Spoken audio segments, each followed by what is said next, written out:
Viajes a la Luna, ¿cierto o falso? Bienvenidos a este espacio de conversación y reflexión donde exploramos temas científicos, sociales, ambientales, políticos, económicos y estadísticos, eventos e historias de actualidad.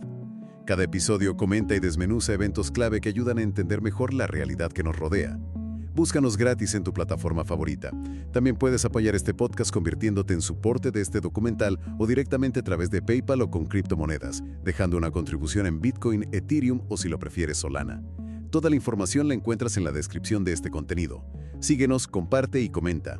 Y bueno, arrancamos esta exploración a fondo de hoy con un dato que sinceramente es alucinante. En el año 2001, 1 de cada 5 estadounidenses creía que el mayor logro tecnológico de la humanidad fue básicamente grabado en un plató de cine. Sí, fíjate, es una cifra que siempre resulta impactante. Y, a ver, es vital contextualizar por qué desentrañar esta historia es absolutamente relevante hoy, abril de 2026. Claro, sobre todo por la actualidad, ¿no? Exacto. O sea, acabamos de presenciar la culminación de la misión Artemis II. Esta misión llevó a 4 astronautas a rodear la Luna sin llegar a alunizar. Ajá, dieron la vuelta y regresaron. Eso es. Y claro, esto ha reavivado una pregunta fundamental en la mente de muchísima gente. Si la tecnología actual es abrumadoramente superior a la de los años 60, ¿por qué no hemos vuelto a pisar la superficie lunar en más de 50 años? ¿Es que esa es la pregunta del millón? O sea, la que alimenta cualquier escepticismo de quienes nos escuchan. Totalmente natural. Y a ver, para entender cualquier teoría conspirativa compleja, supongo que el primer paso lógico es buscar el motivo, porque falsificar algo así es un riesgo monumental. Un riesgo altísimo, sí. Entonces, ¿qué ganaría exactamente el gobierno de Estados Unidos mintiendo a su propia población y al mundo entero? Pues para visualizar ese motivo hay que entender la Guerra Fría. Y no solo como un conflicto militar, sino como una lucha ideológica absoluta por la supervivencia. O sea, una demostración de poder puro y duro. Eso es. Se trataba de demostrar qué sistema social y económico era superior, si el capitalismo o el comunismo. Y la carrera espacial era el escaparate definitivo. Ya, y en esa época los soviéticos llevaban la delantera, ¿verdad? Iban ganando por goleada. A finales de los años 50 lanzaron el primer satélite artificial, el Sputnik, en 1957. ¡Wow! Y luego, en 1961, Yuri Gagarin se convirtió en el primer ser humano en orbitar la Tierra. O sea, la percepción pública era de una humillación total para los estadounidenses. Imagínate, un golpe brutal a su orgullo. Estaban desesperados por demostrar que no se quedaban atrás en una partida de póker geopolítica de altísimo riesgo, porque el perdedor arriesgaba literalmente la aniquilación nuclear. Exacto, la tensión era máxima. Y por eso el presidente John Fitzgerald Kennedy promete en 1961 que pondrían a un hombre en la Luna antes de que terminara esa década. La presión para cumplir esa promesa de John Fitzgerald Kennedy debía ser inimaginable. Inimaginable es la palabra. Y aquí es donde entra un elemento histórico fascinante, algo que le da alas a la teoría del montaje. A ver, cuéntame. Me refiero a las operaciones psicológicas de la Agencia Central de Inteligencia, porque el gobierno estadounidense sabía muy bien cómo manipular la percepción global.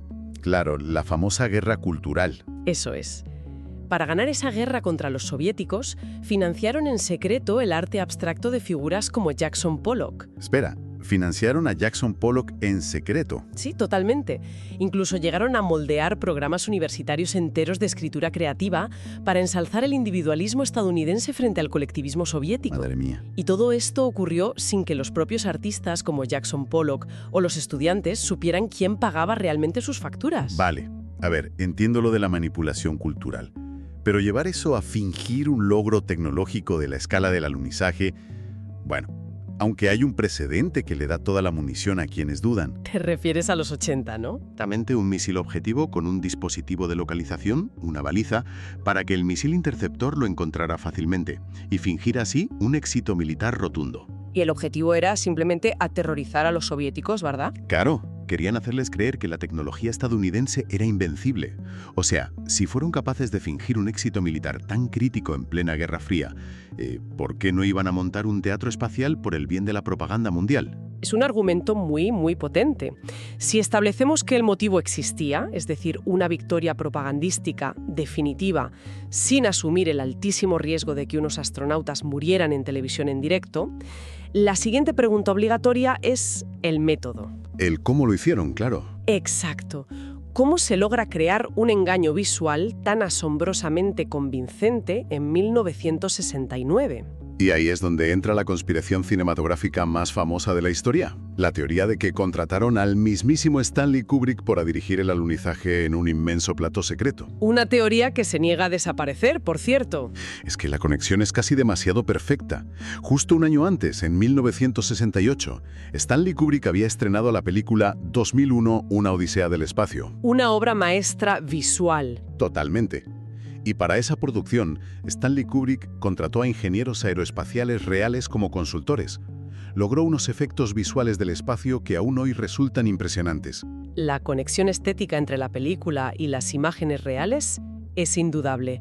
Y bueno, la cultura popular se ha encargado de exprimirla al máximo. Ya te digo, hay un análisis detalladísimo en un conocido documental llamado Habitación 237. Este documental sugiere que otra película de Stanley Kubrick, El Resplandor, es en realidad una enorme confesión velada. O sea, ¿que escondió mensajes en su siguiente película? Exacto. Según esta interpretación, el descenso a la locura del protagonista, interpretado magistralmente por Jack Nicholson, representa la tremenda culpa que carcomía a Stanley Kubrick. ¿Culpa? ¿Por haber ayudado a falsificar el mayor logro de la humanidad? Eso dicen. Y fíjate en los detalles.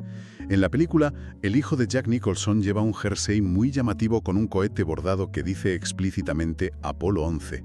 O sea, es un nivel de simbolismo que atrapa a cualquiera. A ver, como crítica cultural y análisis cinematográfico es brillante. Pero cuando sometemos esta teoría sobre Stanley Kubrick al escrutinio de los hechos, se desmorona rápidamente. ¿Tú crees? Totalmente. Lo que vemos aquí es un caso de estudio sobre cómo la desinformación se convierte en un bucle que se retroalimenta. Claro, la gente empieza a creerse sus propias teorías. Por ejemplo, en 2002 se emitió un falso documental satírico francés titulado El lado oscuro de la luna. Ah, sí, me suena. Pues este documental incluía entrevistas completamente inventadas y sacadas de contexto sobre la implicación de Stanley Kubrick. El problema fue que muchísima gente no entendió la sátira y lo tomó como una investigación real. ¿Qué peligro tiene eso? Muchísimo. Y para rematar, en 2015 circuló masivamente un vídeo con una supuesta confesión en el lecho de muerte de Stanley Kubrick admitiendo el fraude. ¿Y qué pasó con ese vídeo? Pues que poco después se demostró con pruebas periciales que era simplemente un actor de voz leyendo un guión, no era Stanley Kubrick. ¡Qué barbaridad! Pero más allá de que los vídeos sean falsos o parodias, la logística de rodar ese falso documental es lo que me fascina. Se podría haber hecho en un plató en 1969. Ese es el verdadero núcleo científico del asunto. Fíjate, para rodar el alunizaje en un estudio terrestre, tendrías que superar obstáculos físicos casi imposibles para la época. ¿Cómo cuáles? Primero, emular a la perfección la gravedad lunar, que es una sexta parte de la terrestre. Los astronautas daban saltos enormes y caían lentamente. Claro, hacer eso con cables en 1969. Habría dejado rastros evidentes en la película. Y segundo, el polvo. El polvo. Sí, al moverse o acelerar con un vehículo, el polvo lunar en los vídeos traza arcos perfectos y cae inmediatamente al suelo, porque está en un vacío absoluto. Ah, claro, no hay aire que lo frene. Exacto. En la Tierra el polvo flota y forma nubes debido a la resistencia del aire. Para replicar eso, tendrían que haber construido la cámara de vacío más grande del planeta solo para rodar la escena. Madre mía, una cámara de vacío gigante. Y luego está la iluminación, ¿no? El sol en el espacio es una fuente de luz única. Exactamente. La luz del sol viaja en rayos paralelos, lo que crea sombras perfectamente rectas y definidas. Ajá. Si intentas iluminar un plató inmenso con un gran foco de estudio, los rayos de luz divergen desde ese punto central. O sea, se abren en abanico. Eso es, haciendo que las sombras de los objetos se crucen o no sean paralelas. En las fotos del Apolo, la física de la luz es consistente con un sol distante, no con un foco a 20 metros de altura. Claro, tiene sentido. Paradójicamente, dadas las limitaciones de los efectos especiales de la época, fingir el alunizaje en directo habría sido una tarea tecnológica casi más difícil que construir un cohete y viajar a la Luna. Wow. Por cierto, y a propósito de valorar el trabajo de desgranar todos estos datos reales frente a la ficción, es un buen momento para recordar a quienes nos escuchan que pueden apoyar el trabajo de análisis de esta investigación utilizando las opciones que dejamos en la descripción de este contenido. Sí, es fundamental para poder seguir explorando estos temas. Dicho esto, vamos a entrar en lo que realmente convence a la mayoría de los escépticos, que son las fotos. Las famosas anomalías fotográficas. Vale, entiendo lo de la propaganda y la física de la luz descarta un plato convencional, pero lo que me deja loco son las anomalías obvias. O sea, estás en el vacío absoluto del espacio y vemos claramente cómo la bandera estadounidense está ondeando. Es la imagen icónica, ¿sí? Eso rompe la física básica, ¿no? Si no hay atmósfera, no hay viento. Es una observación excelente y de hecho parece contraintuitiva, pero la explicación se basa precisamente en la ausencia de atmósfera. A ver, explícame eso. Fíjate, la bandera no colgaba de un mástil normal. Tenía una varilla rígida horizontal en la parte superior, formando una L invertida. Ah, para mantenerla estirada. Exacto, para que la tela pudiera extenderse y ser visible. De lo contrario, caería lácea. El movimiento que parece ondear es pura física de inercia. Inercia. Sí, al plantar la bandera y girar el mástil con fuerza para clavarlo en el duro suelo lunar, el astronauta Edwin Buzz Aldrin le transfirió energía cinética a toda la estructura. Claro, la sacudió al clavarla. En la Tierra, el aire frena esa tela casi al instante. Exacto. La fricción del aire actúa como un amortiguador, pero en el vacío del espacio no hay resistencia aerodinámica. O sea, que no se frena. Eso es. Esa energía cinética no tiene cómo disiparse rápidamente. Así que la bandera actúa como un péndulo. Se mueve, vibra y ondea durante mucho más tiempo precisamente porque está en el vacío, no porque haya una brisa. Ostres, tiene todo el sentido cuando lo piensas así. Pero, ¿qué pasa con el fondo de las imágenes? El cielo desde la superficie lunar es completamente negro en todas las fotos. Otra duda muy común. Claro, es que, ¿por qué no se ve ni una sola estrella? El cielo nocturno desde el espacio debería ser un espectáculo increíble. Y lo es, sin duda. Pero hay que tener en cuenta un detalle fotográfico vital. Los astronautas, como Neil Armstrong y Edwin Buzz Aldrin, estaban operando a plena luz del día lunar. Ah, que era de día. ¡Exacto! El sol iluminaba de manera brutal la superficie de la Luna, que es un terreno muy reflectante. Por no hablar de los trajes espaciales blancos, que brillaban intensamente. Claro, eran como reflectores gigantes. Si alguna vez has intentado tomar una foto en la nieve en un día soleado, sabes lo que pasa. Para que las cámaras no produjeran imágenes completamente blancas y quemadas por ese resplandor cegador, los astronautas tenían que usar configuraciones con tiempos de exposición extraordinariamente rápidos. Una fracción de segundo, digamos. Eso es. Con una exposición tan rápida, la lente capta la superficie iluminada, pero es demasiado rápida para registrar la luz extremadamente débil de las estrellas lejanas. De acuerdo, la física de la luz y las cámaras lo explica. Pero hay otra imagen famosa que parece un error humano inexcusable. ¿Te refieres a la roca? Sí, una roca lunar fotografiada en la superficie que tiene una perfecta letra C mayúscula escrita en ella. O sea, parece el típico accesorio de utilería que un asistente de producción dejó accidentalmente del revés frente a la cámara. Lo parece, sin duda alguna. Pero cuando los archiveros fueron a examinar los negativos originales de la película fotográfica, se demostró que esa letra C no existe en la foto tomada en la Luna. No existe en el negativo original. No, para nada. Fue un simple y mundano error en el proceso de revelado químico aquí en la Tierra. Madre mía, un error de revelado. Sí, fíjate. Durante la creación de una de las copias impresas en el cuarto oscuro, un minúsculo pelo o un trozo de fibra se adhirió al negativo, adoptando una forma curva. No era un atrezo descuidado, sino una triste mota de polvo en un laboratorio terrestre. Increíble cómo un pelo puede generar tantas teorías. Bien, nos queda el misterio del cráter. Otro clásico, sí. A ver, el módulo lunar pesaba toneladas y descendió usando propulsores enormemente potentes para frenar su caída. Si lanzas fuego a presión contra el suelo, debería haber un socavón enorme justo debajo de la nave. Sin embargo, en las fotos el suelo está casi intacto. Aquí volvemos a la diferencia crucial entre tener una atmósfera y estar en el vacío. Ajá, otra vez, el vacío. Exacto. En la atmósfera terrestre, el aire confina y canaliza la energía del propulsor de un cohete en una columna estrecha y concentrada hacia abajo, lo que excava la Tierra violentamente. Como un soplete hiperconcentrado. Justo así. Pero en el vacío de la Luna, en el instante en que los gases de escape del motor salen de la tobera, no encuentran ninguna presión atmosférica que los contenga. O sea que se esparcen. Se expanden violentamente y se dispersan hacia el exterior en forma de un cono amplísimo.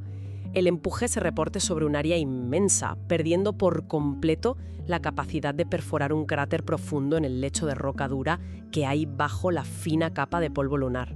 Vale, la física de las fotos tiene todo el sentido del mundo. Todo tiene una explicación científica sólida.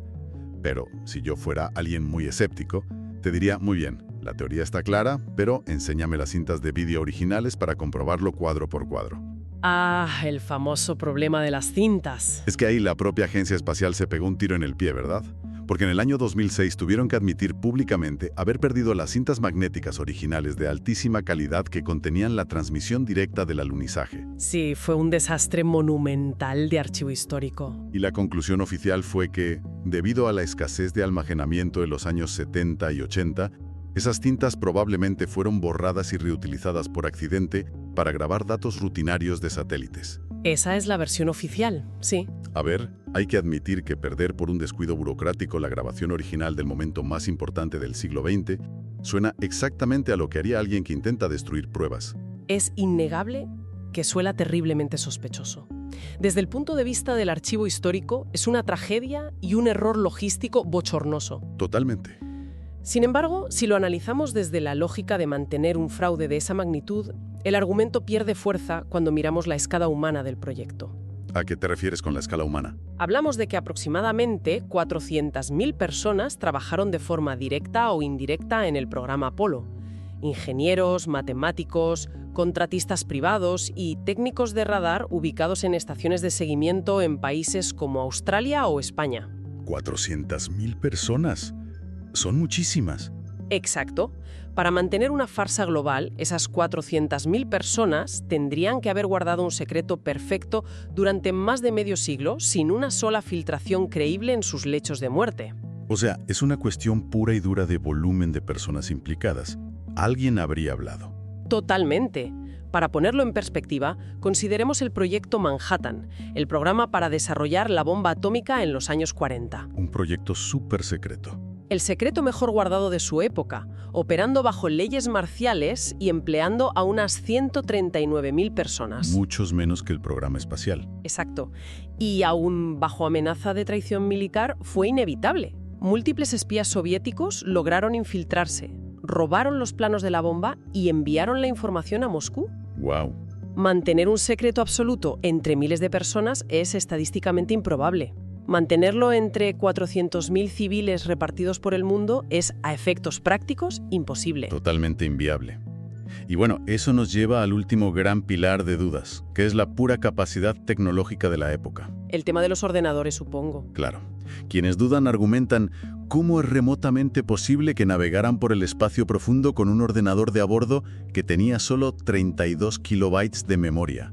Un cepillo de dientes eléctrico moderno o el termostato de una casa tiene más capacidad de procesamiento que la nave de Neil Armstrong. Es una analogía muy común y, a ver, es cierta en términos de potencia bruta, pero oculta la brillantez y especificidad de la ingeniería de la época. ¿En qué sentido? Ese ordenador de a bordo no estaba diseñado para procesar gráficos, ni para tener un sistema operativo complejo. Era una máquina creada con un único propósito: resolver ecuaciones matemáticas de navegación espacial en tiempo real. O sea, hacía una sola cosa, pero la hacía perfectamente. Eso es. Y lo fascinante es cómo lo lograron. El software no estaba en un disco duro, estaba tejido físicamente. Espera, ¿tejido? ¿Cómo que tejido? Literalmente. Utilizaban un sistema llamado memoria de núcleos de cuerda. Un grupo de mujeres expertas tejedoras pasaban cables de cobre a través de pequeños anillos magnéticos. Madre mía, qué locura. Si el cable pasaba por el anillo, era un 1, si pasaba por fuera, era un 0. O sea, programaban cosiendo cables. Exactamente. Era un código informático cosido a mano, lo que lo hacía indestructible, inmune a las vibraciones extremas del despegue y perfectamente capaz de ejecutar la trayectoria necesaria sin un solo fallo técnico. No necesitaban una inmensa potencia computacional, necesitaban una fiabilidad inquebrantable. Ostras, Programar cosiendo a mano es de verdad alucinante, pero la tecnología de la nave también se enfrentaba a barreras naturales enormes, como la radiación. Sí, los cinturones de Van Allen. Eso. Se sabe que alrededor de la Tierra están los letales cinturones de radiación de Van Allen. Los propios científicos soviéticos estudiaron el problema y llegaron a la conclusión de que una tripulación requeriría un pesado blindaje de plomo para sobrevivir a esa radiación. Ajá. ¿Y el plomo pesa demasiado? Exacto. Si pones paredes de plomo en una nave espacial, se vuelve tan pesada que ningún cohete de la época podría haberla sacado de la gravedad terrestre. Entonces, ¿cómo sobrevivieron los astronautas estadounidenses a esa radiación extrema protegidos por lo que era esencialmente una fina carcasa de aluminio? La respuesta a ese problema no fue el blindaje físico, sino la trayectoria y la velocidad. Fíjate, es como correr bajo una lluvia torrencial. A ver, ponme el ejemplo. Si caminas despacio por la calle, te empapas hasta los huesos. Si corres a toda velocidad y buscas el trayecto más corto, solo te caen unas cuantas gotas. Ah, claro, minimizar el tiempo de exposición. Exacto. Los ingenieros no construyeron un traje impermeable de plomo, simplemente atravesaron la lluvia de radiación corriendo rapidísimo. Atravesaron la zona rápido y ya está. Lente a una tomografía computarizada de tórax en un hospital moderno. O sea, algo rutinario. Un riesgo médico totalmente asumible. Y bueno, si aún persisten las dudas sobre la presencia humana allí arriba, la ciencia moderna nos ofrece una prueba física irrefutable que cualquiera con el equipo adecuado puede comprobar hoy mismo. Espera, ¿una prueba física comprobable desde la Tierra ahora mismo? Sí, los espejos retroreflectores láser. ¿Qué es eso? Son paneles especiales que fueron colocados físicamente en la superficie lunar durante la misión de Neil Armstrong y Edwin Buzz Aldrin y posteriormente en otras misiones Apolo. Ajá. Su diseño geométrico permite que cualquier haz de luz que los golpee rebote exactamente en la misma dirección de la que provino. Como los reflectantes de una bicicleta, digamos. Más o menos, pero a nivel de precisión óptica brutal. Hasta el día de hoy, observatorios astronómicos independientes en todo el planeta disparan potentes láseres hacia esas coordenadas precisas en la Luna. ¡Wow! La luz atraviesa el espacio, choca contra esos espejos colocados por manos humanas y vuelve a los telescopios en la Tierra. Esto permite medir la distancia exacta entre ambos cuerpos celestes con una precisión milimétrica. O sea, es un experimento tangible y verificable cada noche despejada. No se puede refutar eso. Imposible refutarlo. Lo cual nos conecta de manera perfecta con nuestro presente, con este mes de abril de 2026.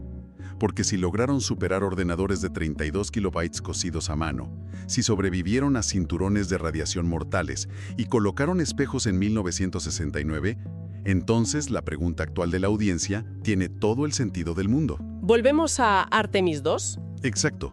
Tenemos el gigantesco programa Artemis.